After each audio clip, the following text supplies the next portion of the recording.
very interesting relationship that we read about in this week's Parashat, the relationship between Yitzchak and his son Esav. This is what the Torah says, chapter 25, verse 28.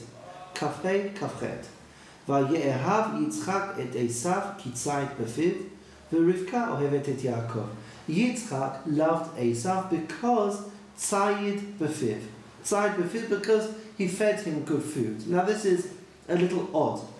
Esav, as we know, wasn't perhaps the greatest tzaddik in the world, and therefore this relationship between Yitzchak and Esav is interesting, particularly because the second part of the pasuk that tells us that Rivka loved Yaakov would seem to indicate that Yitzchak loved Esav exclusively and Rivka loved Yaakov exclusively. So how could it be that Yitzchak is choosing Esav over Yaakov?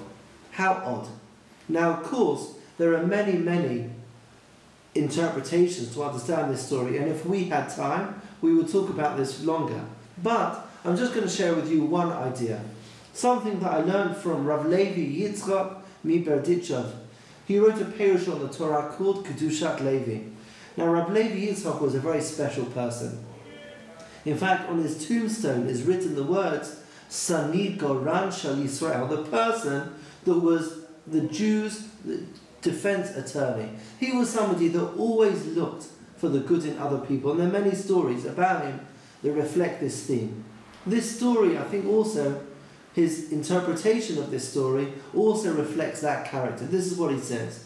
Vaye'ehav Yitzchak et Esav. Yitzchak loved Esav. Why? Ki tzayid befiv. Now what does tzayid befiv mean?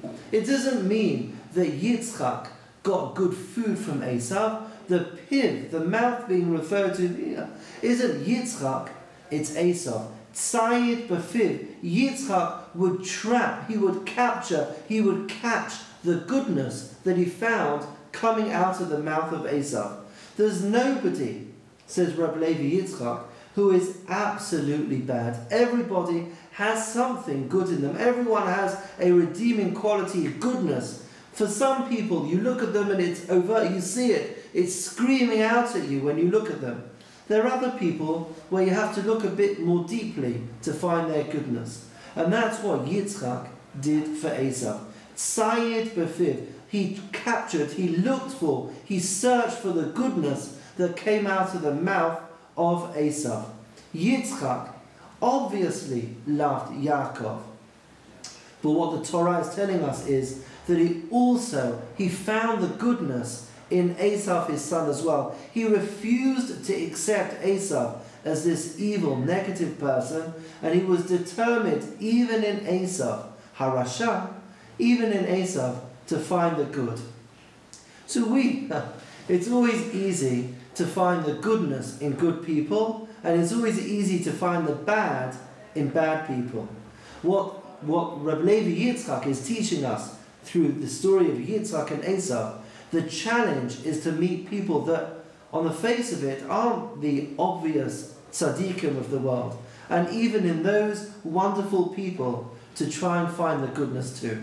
May we be blessed to follow our father Yitzchak in that wonderful goal.